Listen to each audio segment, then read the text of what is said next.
गणिया आंचलिक सांबादिक संघ तरफ जातीय प्रेस दिवस पालित। नवेम्बर 16 तारिख को जातीय प्रेस दिवस रूपे पालन करा जाउछि।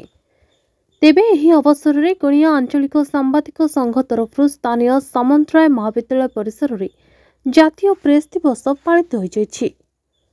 आंचलिक सांबादिक संघर सभापति अखिल बिहारी पाणिग्राही सभापतित्व आयोजित एही कार्यक्रम में सामंतराय महाविद्यालय अध्यक्ष मलय कुमार पंडा मुख्य अतिथि भाव जोगदेइथिबा बेले मुख्य वक्ता भाव उपाध्यक्ष उमाकांत बेहरा, आंचलिक सांबादिक संघर संपादक ब्रजबंधु देहुरी, कार्यकारी सभापति देवी प्रसाद दास प्रमुख मंचासीन थे।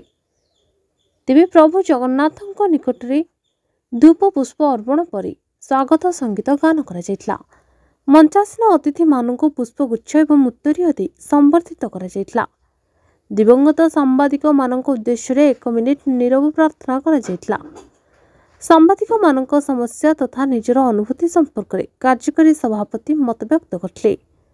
तेबे प्रति मुहूर्त में आंचलिक सांबादिक संघ लोकमानक समस्या उत्थापन करुछि एवं आगको एही पदक्षेप जारी रहइबो बोली से वर्णना करते।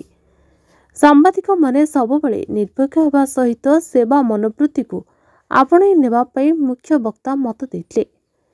तेबे गणिया आंचलिक सांबादिक संघर समस्त सदस्य निर्भीकतार सहित खबर परिवेषण करुथुवारु समस्तंकु मुख्य अतिथि कृतज्ञता ज्ञापन करते। एकता ही संघर मूल लक्ष्य रहिबा आवश्यक बोली से निजर अभिभाषण प्रदान करते। परिशेष में संघर उपसभापति सरोज कुमार दास धन्यवाद अर्पण करते। आंचलिक सांबादिक संघर सह संपादक प्रियव्रत षडंगी, सदस्य चित्तरंजन मिश्र, मनोरंजन मल्लिक, अजित कुमार दास, आलोक कुमार साहू, सदाशिव पात्र प्रमुख कार्यक्रम में संपूर्ण सहयोग करते।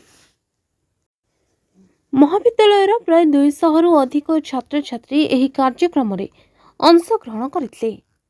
निज अंचल पिकनिक खबर उपरे नजर पकांतु। मणिभद्रा खबर संपर्क जनतार। वंदे मातरम।